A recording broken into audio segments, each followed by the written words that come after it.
Titre. Je me suis faufilé discrètement dans le couloir et me suis caché dans un coin reculé pour observer ma femme infidèle. J'étais stupéfait. Pendant la danse, elle glissa sa culotte dans sa poche et dit « Demain, mon mari part en voyage d'affaires, tu pourras l'essayer sur moi. » Je quittai discrètement la salle et commençai à préparer ma vengeance impitoyable. La musique jouait doucement en fond sonore, la douce lueur des lustres se reflétant sur le parquet ciré. Je me fondais dans l'ombre, posté dans le coin le plus reculé de la salle de bal, un verre à la main, sans aucune intention d'y toucher. Mon regard était rivé sur une seule personne, ma femme. Elle se balançait au rythme de la musique, dans les bras d'un homme que je reconnaissais bien trop. Daniel. Un de ses collègues, quelqu'un que j'avais invité chez moi, avec qui j'avais pris un verre, que je considérais même comme une connaissance, sinon un ami. J'avais la nausée, mais je me suis forcé à rester immobile, à observer. Et puis, c'est arrivé. Tandis qu'il dansait, elle s'est penchée plus près et lui a murmuré quelque chose à l'oreille. Il a esquissé un sourire en coin. Sa main glissa le long de son flanc, lentement, délibérément.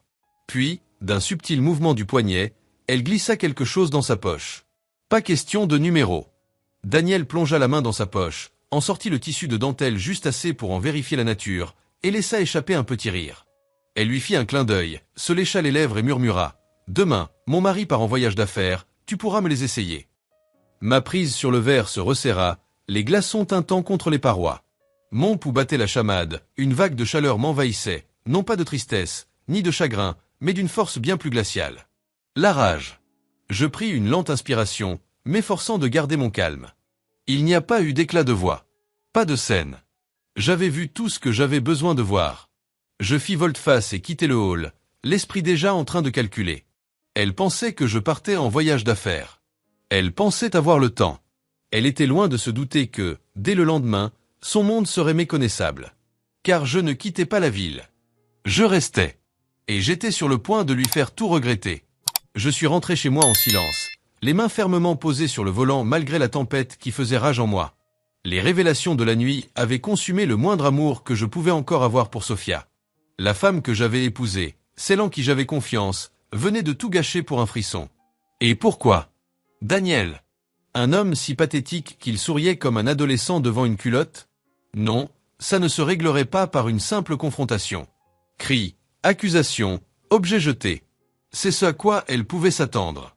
J'allais la détruire. Au moment même où je me garais dans l'allée, un plan avait déjà commencé à se dessiner. Si Sophia voulait se comporter comme une idiote irresponsable, je la laisserais faire. Mais à mes conditions. Je suis rentré chez nous, calme et sereine, comme si de rien n'était. Elle était déjà à l'intérieur, se brossant les cheveux devant le miroir de la chambre. Elle se tourna et me sourit. « Salut chérie, comment était la fête ?» Je la fixai, amusé par la facilité déconcertante avec laquelle elle me trompait. Elle venait de prévoir de coucher avec un autre homme, et maintenant elle me regardait comme si de rien n'était. J'ai esquissé un sourire. Tout allait bien. C'est fatigant, quand même. Je crois que je partirai un peu plus tard demain, au lieu de me dépêcher le matin. Elle leva les yeux, légèrement tendus un instant, puis se détendit. Ah bon?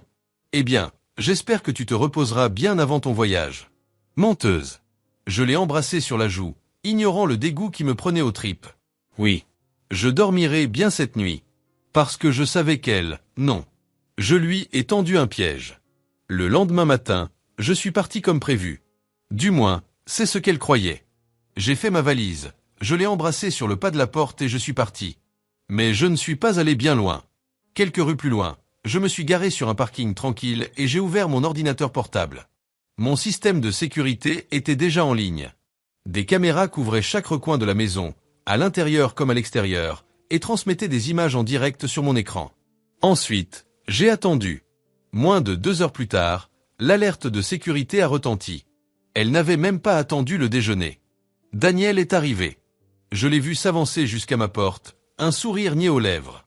Sophia l'a accueilli, vêtue seulement d'une robe de soie, ses mains parcourant son torse avant de l'entraîner à l'intérieur. Ils ont ri, ils se sont embrassés. Ils se croyaient seuls. Ils ignoraient qu'ils étaient filmés sous tous les angles. Je me suis fait craquer les doigts et j'ai souri intérieurement. Parfait. Il était temps de les ruiner. Assis dans ma voiture, je regardais la retransmission en direct sur mon ordinateur portable. Chaque caresse, chaque murmure, chaque pitoyable tentative de passion partagée a été capturée en haute définition. Ils se croyaient discrets. Ils pensaient que j'étais à des kilomètres de distance. Je les ai laissés profiter de leur petit fantasme un moment. Cela rendrait la suite encore plus savoureuse. Mais la vengeance devait être exécutée avec précision. Si je me précipitais, je raterais l'occasion de les faire souffrir. Exposition publique. Le lendemain matin, je me suis rendu sur le lieu de travail de Sofia. Son bureau était un immeuble de bureau prestigieux, un lieu professionnel où les apparences étaient primordiales, et après la nuit précédente, sa réputation allait en prendre un sérieux coup. Je suis entré, j'ai salué la réceptionniste d'un sourire amical et j'ai demandé à voir les ressources humaines. « Monsieur, avez-vous un rendez-vous ?»« Non, ai-je répondu, mais j'ai ceci. » J'ai fait glisser une clé USB sur le bureau. Et je pense que votre patron voudra le voir. Ses sourcils se sont levés. Qu'est-ce que c'est? Je me suis légèrement penché en avant. Preuve qu'une de vos employées a eu un comportement, disons, tout à fait inapproprié pendant ses heures de travail. Sa curiosité s'est muée en inquiétude. Veuillez patienter. 10 minutes plus tard, j'étais assise en face du directeur des ressources humaines de Sofia. Dès qu'il a branché la clé USB et qu'il a vu son employé nu, enlacé dans des draps avec un homme marié, son visage s'est figé. C'était enregistré, a-t-il demandé, horrifié. Chez moi, ai-je précisé. Avec ma femme. À mon insu et sans mon consentement. Mais là n'est pas l'essentiel. Vérifiez les horodatages. Il l'a fait. Et son froncement de sourcils s'accentua. Pendant les heures de bureau. Je me suis adossé. Elle travaillait tard, n'est-ce pas? La directrice des ressources humaines soupira bruyamment. Vous venez de nous donner un motif de licenciement immédiat. Je me suis levé. Je me doutais que vous aimeriez le savoir. Monsieur Callahan, dit-il en se tenant à mes côtés. Si nous pouvons faire quoi que ce soit d'autre. J'ai levé la main. Inutile. Je voulais juste qu'elle reçoive ce qu'elle mérite. En sortant, je ne pouvais m'empêcher d'imaginer le visage de Sofia en apprenant la nouvelle. Deuxième coup dur. La ruine de Daniel. Je n'avais plus grand-chose à faire pour détruire Daniel. Sa femme avait déjà entamé la procédure de divorce, mais il me restait un dernier atout dans ma manche. Il ne se contentait pas de la tromper. Il détournait des fonds. Il y a quelques mois, j'ai remarqué qu'il se vantait sans cesse de ses petits boulots et de la façon dont il faisait circuler l'argent au travail.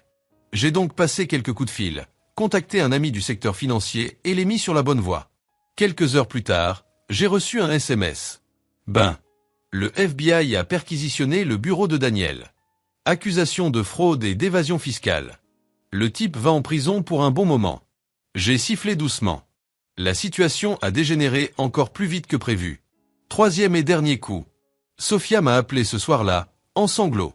Tout s'écroule, a-t-elle murmuré, la voix étranglée. Ils m'ont viré. Daniel ne répond même pas à mes appels. Ma mère ne veut pas que je reste chez elle. Je n'ai nulle part où aller. Je me suis adossé à ma chaise, impassible. Ce n'est pas mon problème, ai-je dit. S'il vous plaît, a-t-elle murmuré. J'ai fait une erreur. Je ne savais pas. Je l'ai interrompu. Tu t'en fichais.